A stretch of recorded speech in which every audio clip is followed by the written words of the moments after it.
আপনার একজন নুরিদ, আমি আমার প্রশ্ন হলো, আপনি কি কখনো মহান আল্লাহর রহমতে হুজুর সাল্লাল্লাহু আলাইহি ওয়াসাল্লামকে স্বপ্নযোগে দেখেছেন?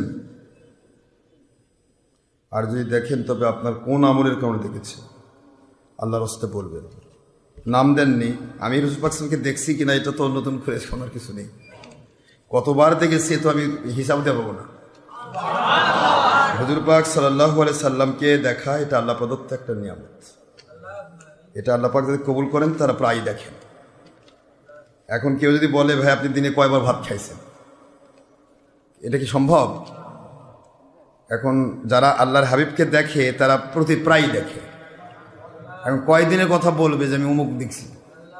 এই জন্য দেখার প্রশ্ন হচ্ছে, এটা সবচেয়ে বড় কথা। রাসূল পাক সাল্লাল্লাহু আলাইহি ওয়াসাল্লামকে দেখার সবচেয়ে বড় কায়দা হচ্ছে গুনাহ বাদ দিতে হবে, চোখের গুনাহ বাদ দিতে হবে। যে চোখে আপনি গুনাহ করেন, যে চোখ দিয়ে পরদারি পরপুরুষ একাকার হন, যে চোখ দিয়ে ফেসবুকে টিভিতে সবসময় পরের পরবর্তী দেখা যায়, এই চোখ দিয়ে আল্লাহর হাবিবকে দেখা খুবই কঠিন। এখানে পর্দা হয়ে যায়। হুজুর পাক সাল্লাল্লাহু আলাইহি ওয়াসাল্লাম দেখা করতে চান কিন্তু তারা পর্দার মধ্যে থাকেন, দেখতে পায় না।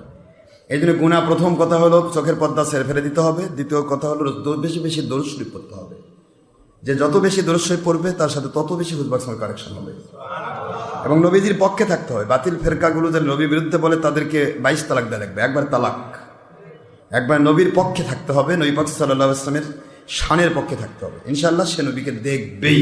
ইনশাআল্লাহ মৃত্যুর পূর্বেও যদি হয় সে দেখে মারা যাবে।